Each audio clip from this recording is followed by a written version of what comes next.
Halo, selamat pagi anak-anak. Hari ini kita akan belajar tentang asam dan basa.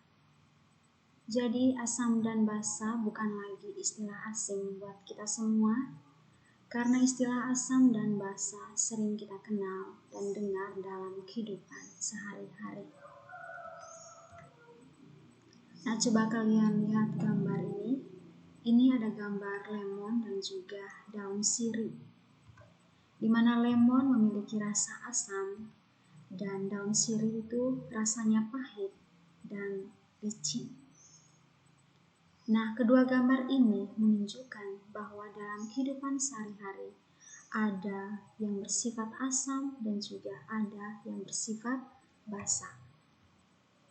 Nah, perlu diketahui bahwa asam itu berasal dari bahasa Latin, yaitu acetum, yang berarti cuka. Dan basa berasal dari bahasa Arab, yaitu alkali, yang berarti abu. Nah, kita lihat bersama-sama secara umum sifat-sifat asam itu antara lain. Yang pertama, senyawa asam itu memiliki rasa masam, dapat merubah warna indikator, misalnya kertas lakmus biru akan menjadi merah, bersifat korosif terhadap logam, dan jika dilarutkan ke dalam air menghasilkan ion hidrogen atau H+, memiliki nilai pH atau derajat keasaman kurang dari 7. Dan semakin kecil nilai pH suatu zat, maka semakin kuat sifat keasamannya. Dan larutan asam dalam air itu menghantarkan arus listrik.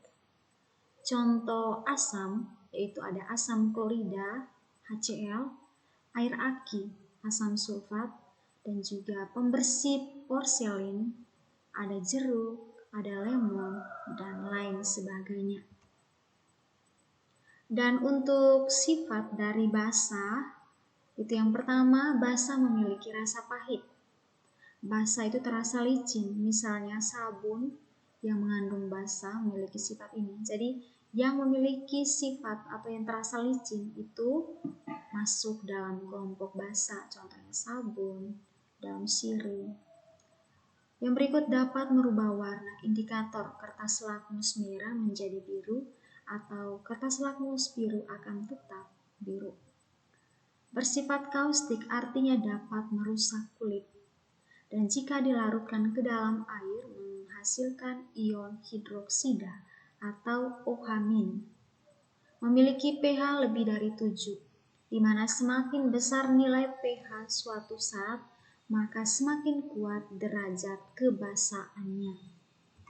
Contohnya natrium hidroksida atau NaOH, ada kalium hidroksida, ada pasta gigi, ada sabun, dan lain sebagainya.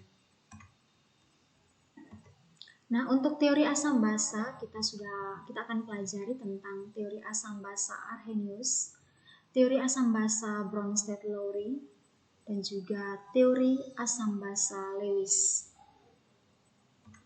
Kita akan lihat satu persatu.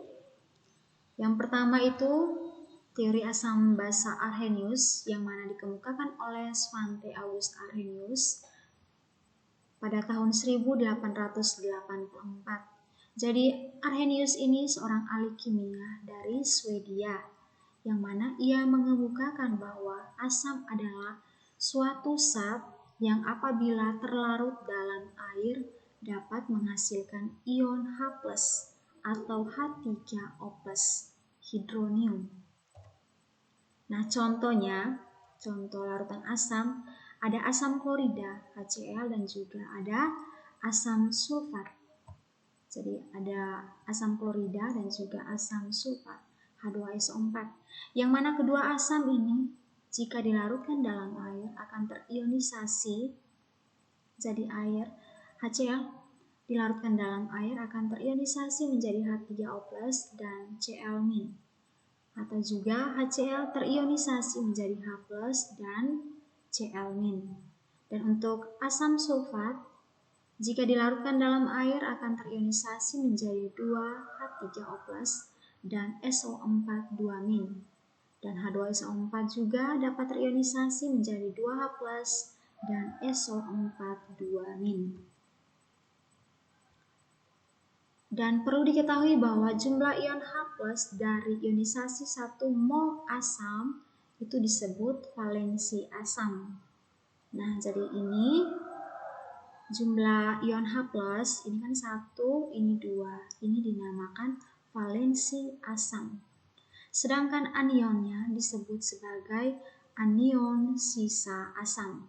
Jadi Cl- dan SO4 2- ini merupakan anion sisa asam.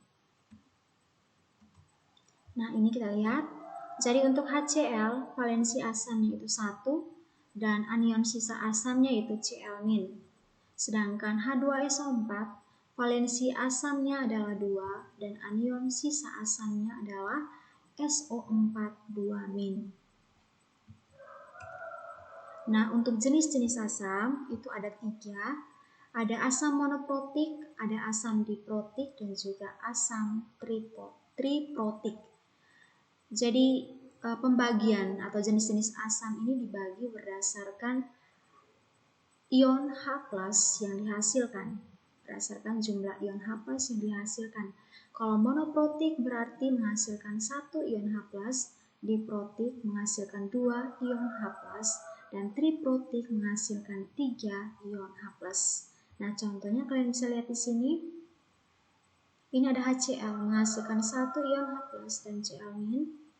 Untuk diprotik contohnya H2SO4 menghasilkan 2 H+, berarti menghasilkan 2 ion H+. Triprotik contohnya H3PO4 menghasilkan 3 H+. Oke, jadi jenis-jenisnya seperti ini dan contohnya seperti ini. Oke, basa. Jadi basa menurut Arrhenius yaitu suatu zat yang apabila terlarut dalam air dapat menghasilkan ion OH-. Jadi basa berarti dia menghasilkan ion OH-. Kalau asam menghasilkan ion H+ atau H3O+. Contohnya kita lihat ini, natrium hidroksida atau NaOH. NaOH ini terionisasi menjadi Na+ dan OH-. Terus untuk barium hidroksida atau BaOH 2 kali terionisasi menjadi 2 OH- dan Ba2+. Nah, jumlah ion OH- dari ionisasi 1 mol basa itu disebut valensi basa. Jadi kita bisa lihat untuk NaOH dan juga BaOH 2 kali ini, kita lihat jumlah ion OH- untuk NaOH itu 1 dan jumlah ion OH- untuk BaOH 2 kali yaitu 2. 1 dan 2 ini merupakan valensi basa. Sedangkan Na+ dan Ba2+ ini merupakan kation sisa basa. Oke, ini jadi NaOH valensi basanya itu 1, valensi basanya 1, sedangkan kation sisa basanya yaitu Na+, dan untuk BaOH 2 kali valensi basanya 2, kation sisa basanya yaitu Ba2+. Jenis-jenis basa itu dibagi juga berdasarkan jumlah ion OH- yang dihasilkan. Kalau dalam asam tadi ada 3 juga, dan di basa juga ada 3. Itu berdasarkan jumlah ion OH- yang dihasilkan. Nah, untuk basa ada monohidroksi, ada dihidroksi, dan ada trihidroksi. Monohidroksi karena menghasilkan 1 OH-. Dihidroksi karena menghasilkan 2 OH-. Sedangkan trihidroksi karena menghasilkan 3 OH-. Nah, contohnya kalian bisa lihat di sini. Untuk monohidroksi, contohnya KOH menghasilkan atau terionisasi menjadi K+ dan OH-. OH-, jumlah ion OH-nya 1. Dihidroksi, contohnya BaOH 2 kali. Ini terionisasi menjadi Ba2+ dan 2 OH-. Nah, di sini kita lihat jumlah ion OH-nya ada 2. Terus untuk trihidroksi, contohnya AlOH 3 kali. Terionisasi menjadi Al3+ dan 3 OH. Oke, contohnya AlOH 3 kali terionisasi menjadi Al3+ dan 3OH-. Nah, di sini kita lihat bahwa jumlah ion OH- yang dihasilkan itu sebanyak 3.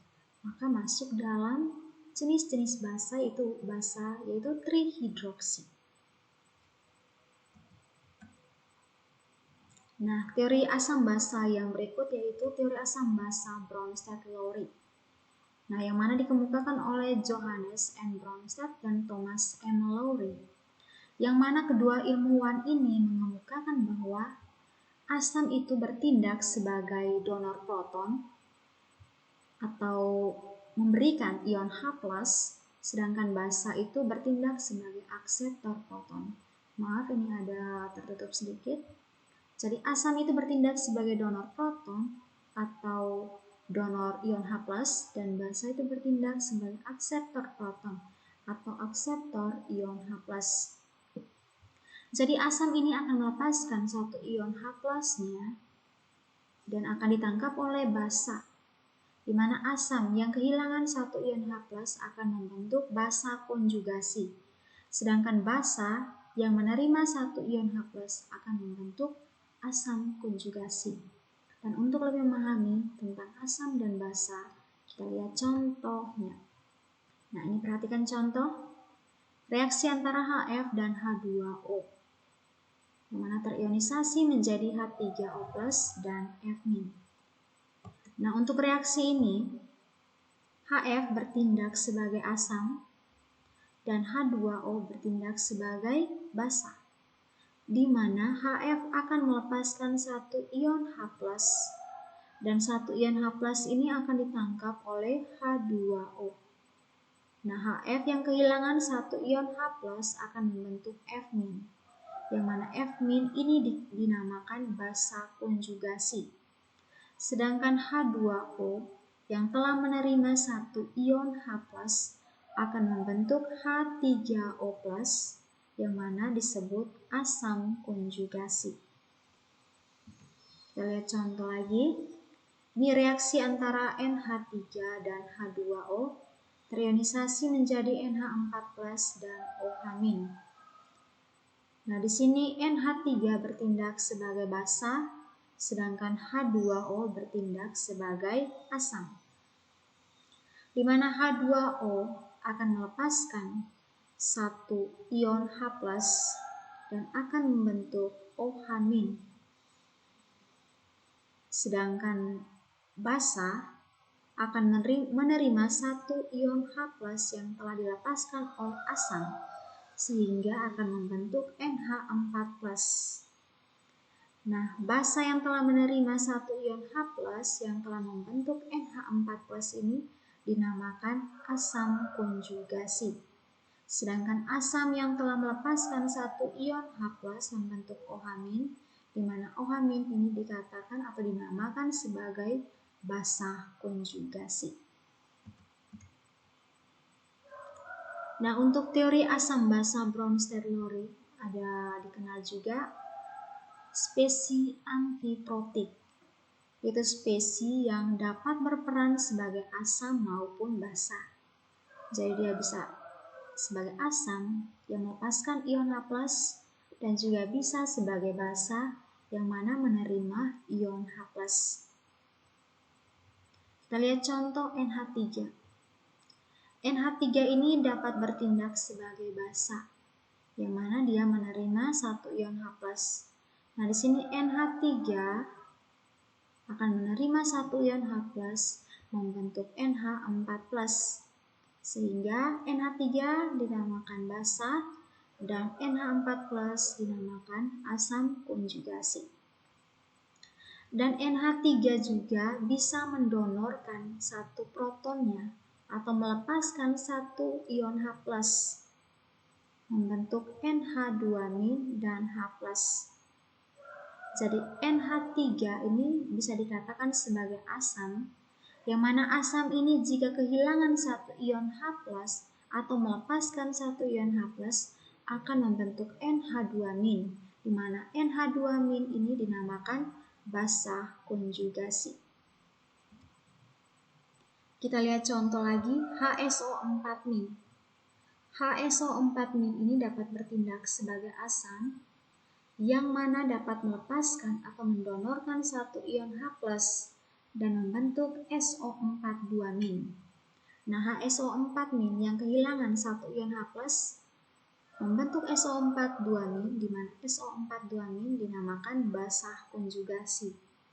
Dan HSO4- juga dapat bertindak sebagai basa, yang mana jika menerima satu ion H+ akan membentuk H2SO4, yang mana H2SO4 ini dapat dikatakan atau dinamakan asam konjugasi. Oke, teori asam basa yang berikut itu teori asam basa Lewis, yang mana asam dikatakan asam itu sebagai akseptor pasangan elektron bebas. Berarti dia bertindak sebagai penerima pasangan elektron bebas. Sedangkan dikatakan basa berarti dia mendonorkan atau memberikan pasangan elektron bebasnya. Kita lihat contoh. NH3 direaksikan dengan BF3 membentuk NH3BF3. Nah, kita lihat di sini struktur Lewisnya. NH3. Untuk NH3, N masih memiliki pasangan elektron bebas berjumlah 1 pasang, yang mana akan bereaksi dengan BF3, di mana B tidak lagi memiliki pasangan elektron bebas. Nah, untuk bereaksi, maka elektron bebas dari N ini akan dipakai secara bersama-sama untuk berikatan. Nah, N akan memberikan pasangan elektron bebas dan B akan menerima pasangan elektron bebas, sehingga NH3 itu dinamakan sebagai basa. NH3 itu dinamakan sebagai asam. NH3 itu sebagai asam karena dia memberikan pasangan elektron. NH3 itu sebagai basa karena dia memberikan pasangan elektron bebas. Sedangkan BF3 itu sebagai asam karena dia menerima pasangan elektron bebas. Jadi kita lihat dari teori asam basa Lewis, asam itu sebagai akseptor pasangan elektron bebas. Berarti dia menerima pasangan elektron bebas. Maka BF3 ini sebagai asam dan NH3 ini sebagai basa. Sehingga setelah bereaksi akan membentuk NH3BF3 dengan strukturnya seperti ini. NH3BF3 ini tanda panah yang menunjukkan bahwa ikatan kovalen koordinasi. Itu ikatan yang terbentuk karena penggunaan bersama pasangan elektron yang hanya berasal dari satu atom atau unsur saja. Nah, ini ikatan kovalen koordinasi karena pasangan elektron yang dipakai bersama itu berasal dari N.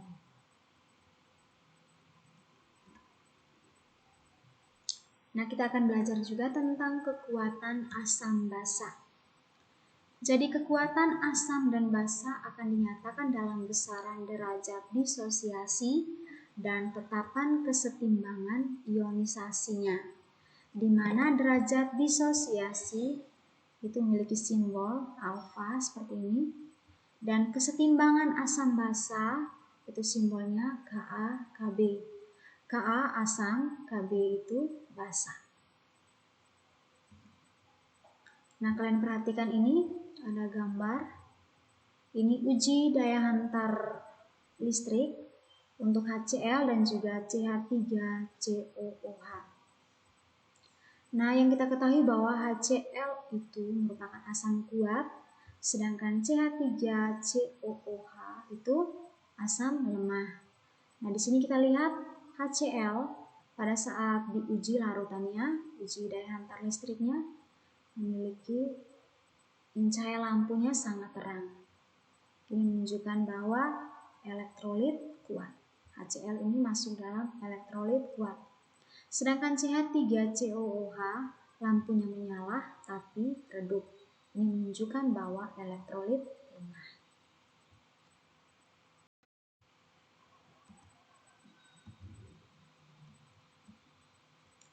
kita lihat derajat disosiasi. Derajat disosiasi adalah perbandingan antara jumlah zat yang mengion dengan jumlah zat mula-mula. Jadi simbol untuk derajat disosiasi itu alfa sama dengan jumlah zat yang mengion dibagi jumlah zat mula-mula. Untuk rentang derajat ionisasi itu lebih besar atau sama dengan 0 dan lebih kecil sama dengan 1. Berarti dari 0 sampai 1. Jadi zat elektrolit yang mempunyai derajat ionisasi besar itu mendekati 1 atau yang mendekati 1 itu disebut elektrolit kuat.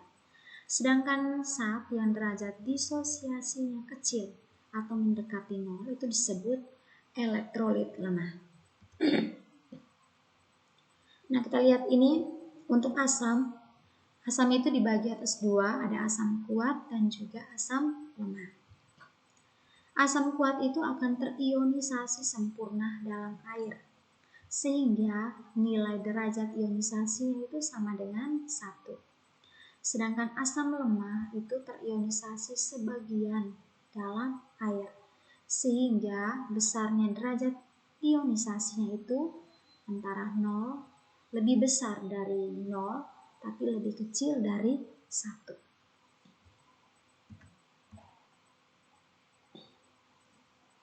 Oke, perhatikan ini skala pH.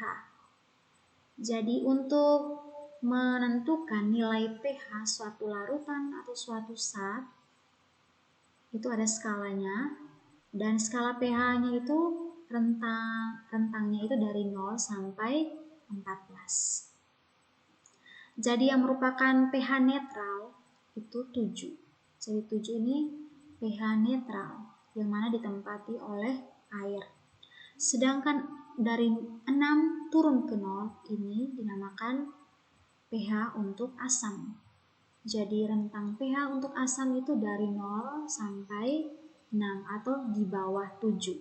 Sedangkan pH untuk basa itu di atas 7. Jadi dari 8 sampai 14. Jadi semakin kecil nilai pH-nya, maka semakin asam suatu larutan atau suatu zat tersebut. Dan semakin besar nilai pH-nya, maka tingkat kebasaannya semakin tinggi atau tingkat pH basanya semakin tinggi. Nah, untuk asam kita lihat ini ada baterai, ada lemon, tomat, susu, ada kopi. Ini masuk dalam basa, asam, masuk dalam asam. Sedangkan basa ini ada darah, ada baking soda, ada sabun, ada obat ma, itu masuk dalam basa. Dan pH itu menunjukkan derajat keasaman suatu larutan atau suatu zat, dan juga menunjukkan derajat kebasaan suatu larutan atau suatu zat.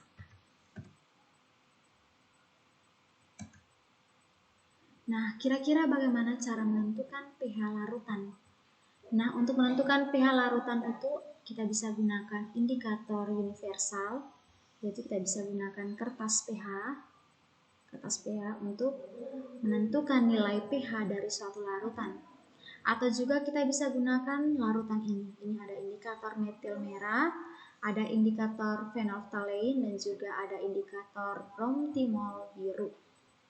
Dan juga bisa digunakan pH meter. Ini alat pH meter di mana tinggal masukkan alatnya ke dalam larutan di dalam gelas kimia, tinggal dihidupkan, dicek, maka kita langsung mengetahui pH dari suatu larutan tersebut. Oke, tapi yang biasa digunakan ini memang bagus, tapi masih belum dimiliki. Tapi yang sering orang gunakan di lab-lab yang sederhana itu biasa gunakan kertas pH seperti ini, atau juga gunakan indikator metil merah, phenolphthalein, dan juga bromtimol biru. Nah, bukan saja indikator-indikator yang tadi, tapi juga ada indikator alami. Indikator alamnya ada bunga sepatu, ada bunga bougainville, kulit manggis, kubis ungu, kunyit, dan juga pacar air. Jadi indikator-indikator alami ini juga bisa digunakan untuk menentukan sifat keasaman atau kebasaan suatu larutan atau suatu zat, di mana indikator alami ini akan dilarutkan, akan dihancurkan, terus dicampur dengan sedikit air supaya kita bisa memperoleh larutannya, bisa memperoleh indikator dalam bentuk cairan untuk bisa digunakan sebagai alat uji keasaman atau kebasaan suatu zat atau suatu larutan. Nah, untuk asam kuat pada semester 2 kelas 1 kita sudah belajar tentang asam-asam, kita belajar di materi larutan elektrolit dan juga non-elektrolit. Kita juga sudah lihat bersama-sama tentang asam kuat, asam lemah, basa kuat, dan juga basa lemah. Nah, ini nama-nama asam kuat. Ada asam klorida, asam bromida, iodida, sulfat, nitrat, klorat, dan juga perklorat. Nah, kira-kira bagaimana cara menghitung pH dari asam kuat? Jadi kita lihat contoh reaksi. HX terionisasi menjadi XH+ ditambah ZX-. Nah, untuk menghitung pH, sebelum kita menghitung pH dari suatu larutan atau suatu asam kuat, kita menentukan dulu konsentrasi H+. Jika belum diketahui konsentrasi dari asam tersebut. Nah, di mana H+ ini merupakan konsentrasi ion H+, terus A ini merupakan jumlah atom H+, dan Ma ini merupakan konsentrasi dari asam. Nah, jika soalnya langsung diketahui A dan juga Ma, itu berarti kita langsung menggunakan rumus konsentrasi H+ sama dengan A dikali Ma. Sedangkan jika diketahui dalam mol dan juga volume ataupun gram, mr, volume, atau massa jenis, maka kita bisa gunakan rumus-rumus ini. Ini rumus juga kita sudah dapat di semester 2 kelas 1. Nah, setelah memperoleh konsentrasi H+ atau nilai H+-nya, konsentrasi H+-nya, kita bisa menentukan nilai pH dengan rumus pH sama dengan min log konsentrasi H+. Min log konsentrasi H+. Untuk lebih memahami penyelesaian atau cara menghitung pH dari asam kuat, kita langsung ke contoh soal. Nah, contoh soal yang pertama, hitunglah pH larutan HCl 0,1 molar. Jadi kita buat reaksi ionisasinya. Jadi HCl terionisasi menjadi H+ ditambah Cl-. Nah, dari reaksi ini kita ketahui bahwa nilai dari A itu 1. Karena HCl ini terionisasi menjadi H+. Berarti di depan H plus ini ada angka 1. Jadi nilai dari A itu 1. Sedangkan Ma, konsentrasi asamnya itu 0,1 molar. Nah, yang ditanya adalah pH. Berarti kita masukkan saja rumusnya seperti biasa. Konsentrasi H+ sama dengan A dikali Ma. Di mana nilai dari A yaitu 1 dan nilai dari Ma yaitu 0,1 molar. Sehingga nilai dari konsentrasi H+ yaitu 0,1 molar. Setelah memperoleh nilai dari konsentrasi H+ ini, kita akan tentukan nilai pH. Kira-kira pH-nya berapa? Kita masukkan rumus pH sama dengan min log H+. Min log konsentrasi H+, di mana nilai dari konsentrasi H+ yaitu 0,1 molar. Kita masukkan min log 0,1, di mana 0,1 ini kita bisa ubah ke dalam bentuk pangkat menjadi 10 pangkat negatif 1. Jadi min log 10 pangkat negatif 1. Jadi nilai dari min log 10 pangkat negatif 1 yaitu berarti pH-nya itu sama dengan 1. Kalau pH-nya 1 berarti dia masuk dalam asam kuat. Oke, lanjut contoh soal yang berikut. Tentukan pH larutan H2SO4 0,02 molar. Oke, dari soal ini diketahui bahwa nilai dari Ma atau konsentrasi asamnya itu 0,02 molar. Dan nilai A-nya itu 2, dimana kita lihat dari reaksi ionisasinya. H2SO4 itu terionisasi menjadi 2H+ dan SO4 2-, 2H+. Berarti jumlah ion H+ nya ada 2, berarti nilai A-nya sama dengan 2. Yang ditanya adalah pH. Kita pakai rumus yang tadi. Konsentrasi H+ sama dengan A kali Ma. Masukkan nilai A-nya dan masukkan nilai Ma-nya. Maka diperoleh nilai dari konsentrasi H+ yaitu 0,04 molar. Yang ditanya adalah pH, maka pH sama dengan min log konsentrasi H+. Kita masukkan nilai konsentrasi H+ yaitu 0,04. Jadi ditulis min log 4 kali 10 pangkat negatif 2. Itu sama dengan 2 kurang log 4.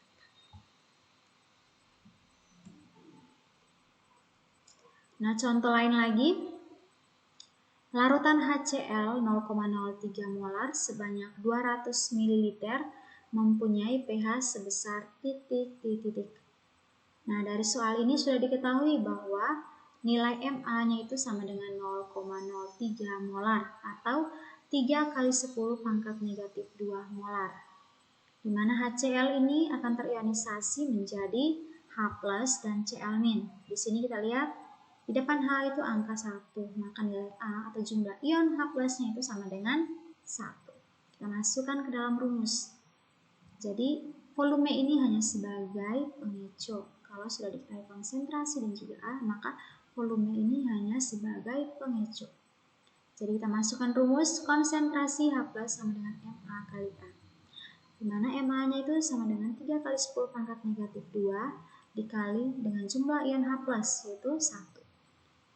Maka konsentrasi H+-nya itu sama dengan 3 kali 10 pangkat negatif 2. Karena yang ditanya adalah pH, maka pH sama dengan min log konsentrasi H+, di mana nilai dari konsentrasi H+ yaitu 3 kali 10 pangkat negatif 2. Maka kita tulis pH sama dengan min log 3 kali 10 pangkat negatif 2. Dan diperoleh 2 kurang log 3. Di mana angka 2 ini posisinya akan menjadi depan, kemudian kurang log 3.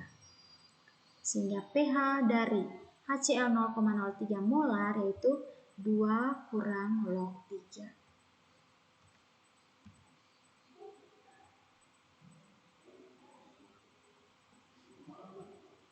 Oke, kita lanjut ke contoh soal yang berikut. Tentukan harga pH dari larutan yang dihasilkan dari 0,63 gram asam nitrat dalam 200 ml air dengan atom relatif dari H itu 1, N14, O16. Maka langkah pertama yang harus kita lakukan yaitu mencari Mr dari HNO3. Nah, di sini perhitungan. Jadi di kelas 1 kita sudah belajar cara menentukan atau menghitung nilai Mr dari suatu senyawa atau suatu molekul. Nah, Mr dari HNO3 yaitu 63. Nah, di sini karena diketahui gram dan juga volume Mr-nya, maka kita pakai rumus. Kita akan mencari dulu nilai dari Ma. Dengan rumus Ma sama dengan gram dibagi Mr dikali 1000 per mililiter. Nah, masanya yaitu 0,63, kita masukkan 0,63 dibagi 63 kali 1000 per 200. Maka nilai Ma yang diperoleh yaitu 5 kali 10 pangkat negatif 2 molar. Nah, kita harus tahu dulu kira-kira berapa jumlah ion H+. Nah, HNO3 ini terionisasi menjadi H+ dan NO3-. Nah, karena yang dihasilkan ion H+ yang dihasilkan itu 1, maka nilai A-nya itu sama dengan 1. Sehingga kita masukkan dalam rumus konsentrasi H+ sama dengan Ma dikali A. di mana nilai dari Ma atau konsentrasi asamnya itu 5 kali 10 pangkat negatif 2 dikali dengan A-nya itu 1. Sehingga konsentrasi H plusnya sama dengan 5 kali 10 pangkat negatif 2. Karena yang ditanya adalah pH, maka kita masukkan dalam rumus. pH sama dengan min log konsentrasi H plus. Min log 5 kali 10 pangkat negatif 2. Posisi 2 akan menjadi di depan, dikurang log 5. Maka pH-nya yaitu 2 kurang log 5. Kita lihat lagi contoh soal berikut. Tentukan besarnya konsentrasi larutan HClO3 yang memiliki pH 2 kurang log 4. Maaf, ini ada tertutup sedikit, jadi ini 2 kurang log 4. Nah, yang diketahui adalah pH-nya. Maka kita tulis pH sama dengan 2 kurang log 4. Karena yang ditanya adalah konsentrasi larutan HClO3, maka kita harus alihkan dari pH ini menjadi konsentrasi H+. Nah, konsentrasi H plusnya akan menjadi 4 kali 10 pangkat negatif 2. Nah, kita harus buat reaksi ionisasinya dulu. HClO3 terionisasi menjadi H+ dan ClO3-, di mana jumlah ion H+ yang dihasilkan yaitu 1, maka nilai A-nya sama dengan 1.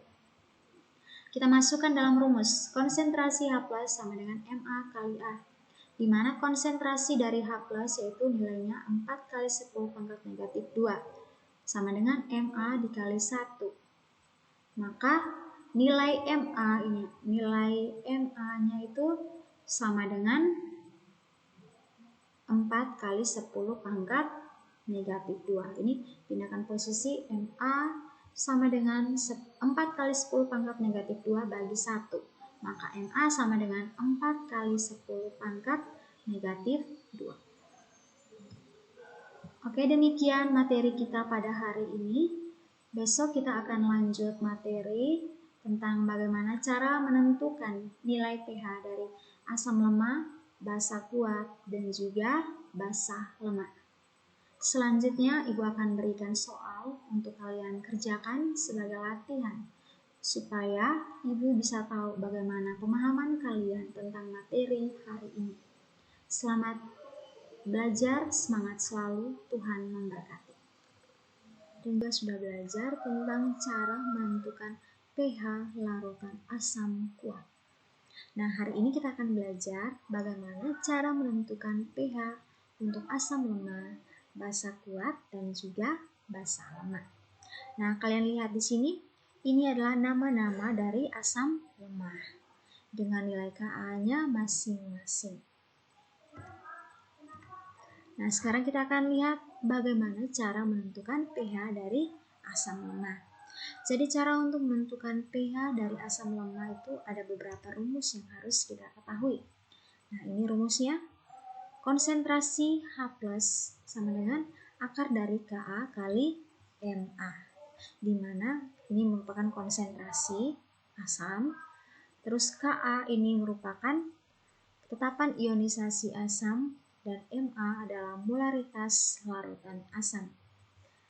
Nah, jika di soal yang diketahui adalah derajat ionisasi dan juga molaritas larutan asam, maka kita gunakan rumus konsentrasi H+ sama dengan derajat ionisasi dikali Ma atau molaritas larutan asam.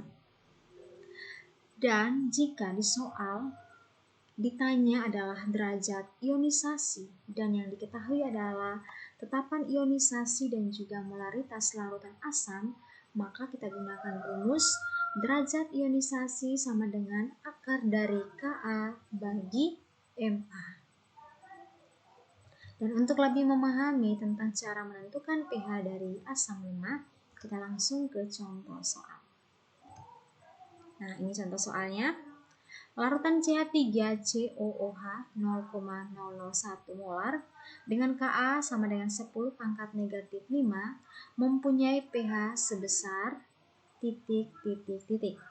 Jadi dari soal ini sudah diketahui Ma dan juga Ka-nya. di mana Ma-nya itu 0,001 molar atau 10 pangkat negatif 3 molar. Dan Ka-nya itu 10 pangkat negatif 5. Nah, dari soal ini kita akan mencari nilai pH. Tapi sebelum mencari nilai pH, kita harus cari dulu nilai dari konsentrasi H+. Dan kita gunakan rumus konsentrasi H+ sama dengan akar dari Ka kali Ma. Nah, kita masukkan Ka, nilai dari Ka adalah 10 pangkat negatif 5, dan nilai dari Ma yaitu 10 pangkat negatif 3. Jadi 10 pangkat negatif 5 kali 10 pangkat negatif 3 itu sama dengan 10 pangkat negatif 8. Ingat, kalau perkalian untuk pangkat-pangkatnya dijumlahkan.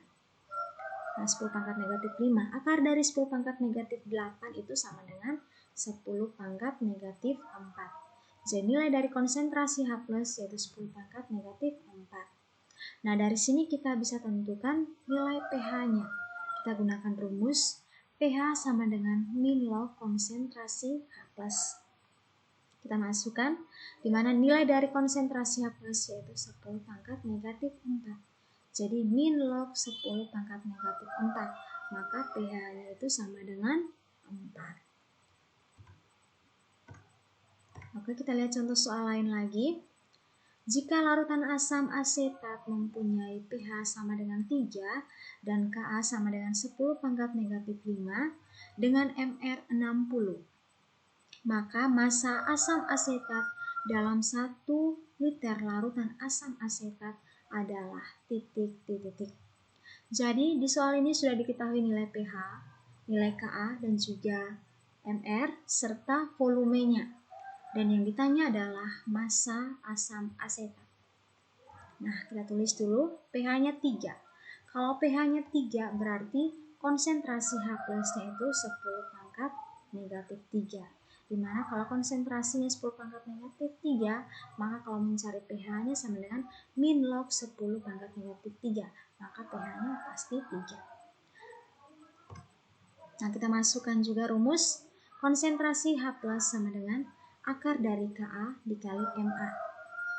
Di mana rumus dari Ma, kita bisa mencari Ma jika diketahui massa, Mr, volume dengan menggunakan rumus gram per Mr dikali 1000 per mililiter. Nah, kita masukkan konsentrasi H+ sama dengan akar dari Ka dikali Ma, kita ganti dengan gram per Mr kali 1000 per mililiter. Nah, kita bisa hilangkan akar ini. Kita bisa hilangkan akar dengan cara konsentrasi H+ akan menjadi pangkat 2.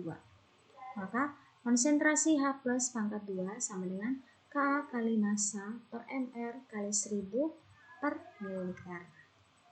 Nah, kita masukkan angkanya, di mana nilai dari konsentrasi H+ yaitu 10 pangkat negatif 3. Dipangkatkan 2 sama dengan Ka-nya 10 pangkat negatif 5 dikali gram per Mr-nya 60 dikali 1000 per 1000.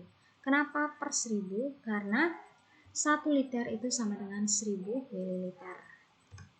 Oke, kita selesaikan. 10 pangkat negatif 3 pangkat 2 itu sama dengan 10 pangkat negatif 6. Kita masukkan 10 pangkat negatif 5 kali gram per 60. Ini 1000 bagi 1000, 1. Nah, dari sini kita bisa tentukan massanya. Kita tulis 10 pangkat negatif 6 kali 60 sama dengan 10 pangkat negatif 5 kali gram. Jadi, ini menjadi 10 pangkat negatif 5 kali gram sama dengan 6 kali 10 pangkat negatif 5. Maka massanya itu akan diperoleh 6 gram. Jadi dari soal ini kita bisa memperoleh massa dari asam asetat yaitu 6 gram. Oke, kita lihat lagi contoh soal berikut. Suatu asam lemah Ha 0,01 molar mempunyai pH 3,5. Tetapan asam lemahnya adalah titik. Jadi yang ditanya adalah tetapan asam lemahnya atau Ka-nya. Maka dari soal ini sudah diketahui pH-nya yaitu 3,5, maka konsentrasi dari H+ yaitu sama dengan 10 pangkat negatif 3,5 dengan nilai MA-nya itu 0,01 molar atau sama dengan 10 pangkat negatif 2 molar. Nah, kita masukkan rumus konsentrasi H+ sama dengan akar dari Ka dikali Ma. Dimana kita bisa hilangkan akar ini dengan cara konsentrasi H+ nya akan menjadi pangkat 2. Maka konsentrasi H+ pangkat 2 sama dengan Ka kali Ma. Kita masukkan angka.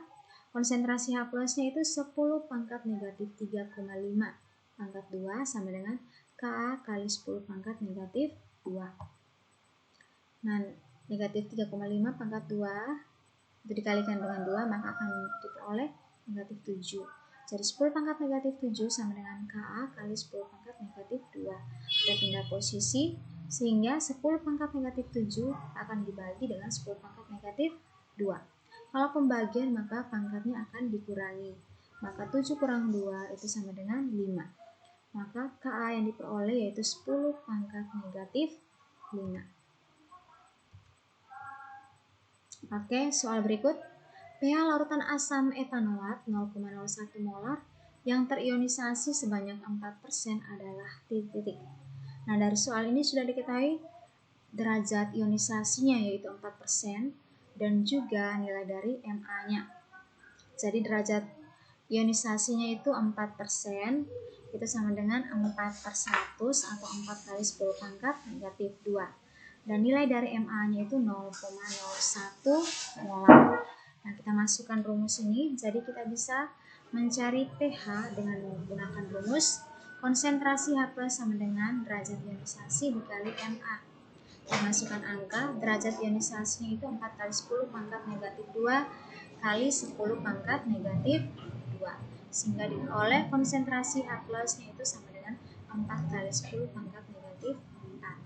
Nah, dari ini kita bisa mencari nilai dari pH dengan rumus pH sama dengan min log konsentrasi H+. Jadi kita masukkan nilai dari konsentrasi H+, yaitu 4 kali 10 pangkat negatif 4. Sehingga pH yang diperoleh yaitu jadi pH yang akan diperoleh yaitu 4 kurang log 4. Kita lihat bagaimana cara menentukan pH dari basa kuat. Jadi basa kuat adalah basa yang terionisasi sempurna di dalam air menjadi ion OH- dan ion sisa basa. Basa kuat itu memiliki derajat ionisasi sebesar 1 atau alfa sama dengan 1. Dan untuk menentukan pH dari basa kuat, langkah pertama itu kita harus tentukan konsentrasi dari OH- dengan rumus konsentrasi OH- sama dengan Mb kali B. Jadi rumusnya sama seperti cara menentukan pH dari asam. Dimana konsentrasi OH- itu konsentrasi ion OH-, kalau B itu banyaknya ion OH- atau valensi dari basa, dan Mb itu konsentrasi larutan basa atau molaritas larutan basa. Dan perlu diketahui contoh basa kuat itu ada NaOH, ada KOH, BaOH 2 kali, CaOH 2 kali, dan MgOH 2 kali. Nah, kita akan lihat bagaimana cara menentukan basa lemah. Jadi basa lemah adalah basa yang terionisasi sebagian dalam air. Ingat, kalau basa kuat itu terionisasi sempurna, sehingga nilai dari derajat ionisasinya itu sama dengan 1. Sedangkan basa lemah itu terionisasi sebagian, sehingga nilai alfa atau derajat ionisasinya itu antara 0 sampai mendekati 1. Dan untuk menentukan pH dari basa lemah, langkah pertama kita harus tentukan konsentrasi dari OH- dengan rumus akar dari Kb dikali Mb. Jadi rumusnya sama seperti mencari konsentrasi dari asam lemah. Atau juga konsentrasi OH- sama dengan derajat ionisasi dikali dengan Mb. Oke, dan contoh basa lemah itu ada NH4OH, FeOH 2 kali, AlOH 3 kali, dan juga NH2OH. Nah, kita lihat contoh soal. Berapa pH larutan KOH 0,1 molar? Nah, dari soal ini sudah diketahui MB-nya, yaitu 0,1 molar. Yang ditanya adalah pH. Jadi langkah pertama untuk menentukan valensi basa, kita harus buat reaksi ionisasinya, di mana KOH akan terionisasi menjadi K+ dan OH-. Nah, di sini kita lihat jumlah valensi basa atau jumlah ion OH- itu 1, maka nilai B-nya sama dengan 1 dan nilai MB-nya itu 0,1 molar. Sehingga kita masukkan dalam rumus konsentrasi OH- sama dengan MB dikali B, di mana nilai dari MB itu 0,1 molar dan nilai dari B itu sama dengan 1. Sehingga nilai dari konsentrasi OH- yaitu 0,1. Langkah berikut kita akan mencari nilai pH. Tetapi sebelum mencari nilai pH, kita harus cari dulu nilai dari pOH. Jadi pOH sama dengan min log konsentrasi OH-. Kita masukkan min log 0,1. Ini sama dengan 10 pangkat negatif 1. Maka min log 10 pangkat negatif 1 sama dengan 1. Maka nilai pOH-nya itu sama dengan 1. Kita cari nilai dari pH. Berarti pH sama dengan 14 kurang pOH. 14 kurang 1, maka nilai pH dari larutan KOH 0,1 molar yaitu 13. Oke, sekian materi kita tentang asam lemah, basa kuat, dan basa lemah dalam menentukan pH-nya. Selanjutnya, Ibu akan kirimkan soal untuk kalian selesaikan supaya kalian bisa lebih memahami materi tentang asam dan basa. Selamat pagi semua, semangat selalu.